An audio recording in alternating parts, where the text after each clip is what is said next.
Ang Converge Fiber Xers ngayon ay na-accomplish na yung unang mission nila na makuha na number 1 pick itong si Justin Baltasar. Nag-declare na si Justin na sasali dito sa PBA draft. Ang mission number 2 ng Converge ngayon, kumuha pa ng isa pang draft pick at ang tinitignan nila ay itong Terra Firma Jeep.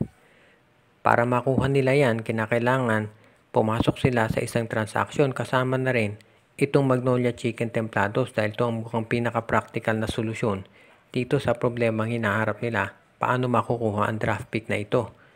So sa tingin natin pwedeng mangyari dito, itong Converge Fiber Xers makukuha yung first round draft pick ng Terra Firma Jeep. Samantala naman, itong Magnolia Chicken Templados ay makukuha nila itong si Shawnee Winston mula dito sa Converge Fiber Xers. At itong Terra Firma Jeep naman, ang makukuha nila ay either itong si Paul Lee, si Gio Halalon, o si Calvin Abueva. Isa dun sa mga nabanggit na players. Malamang si Paul Lee ang hilingin nitong Terra Firma Jeep. Ngayon, kung ikaw ang Terra Firma Jeep, kailangan tanungin mo sa sarili mo kung worth it ba na makuha itong si Paul Lee kapalit ng first round draft pick ninyo. Well, malamang ang sagot dyan ay oo. Dahil baka itong si Stephen Holt o si Wamit Yongson matrade na at kinakailangan nila ng isa pang experienced scorer at yan ang magagawa nitong si Paul Lee para sa kanilang lineup. Ngayon naman, kung ikaw ang Magnolia Chicken Templados, itong si Shawnee Winston, mahusay yan na makagiging kapalit nitong si Paul Lee o kaya si Gio Halalon o si Calvin Abueva. Dahil ang advantage nitong si Winston na kapag lalaro siya ng iba't ibang posisyon.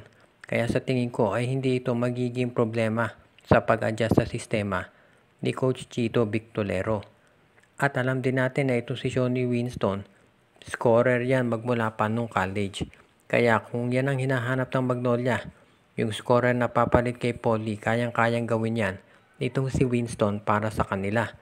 At sa tingin ko naman, itong Converge, kung makuha nila yung first round draft pick nitong Terra Firma, magiging isa na silang championship contender at kahit mawala itong si Winston. Dahil bukod dito sa pagkuha kay Justin Baltasar, pwede na nilang makuha yung iba pang big men na sasali sa draft. Baka ito si Michael Phillips o kaya itong si Will Gosum ay makuha itong Fiber Xers. At malay natin meron pa mga field foreigners o mga players sa Japan at Korea na babalik dito at mag-a-apply sa draft. Kaya makikita natin ngayon na sa ganitong klaseng trade, hindi malulugi ang Magnolia maski na ang Converge at ang Terra Firma.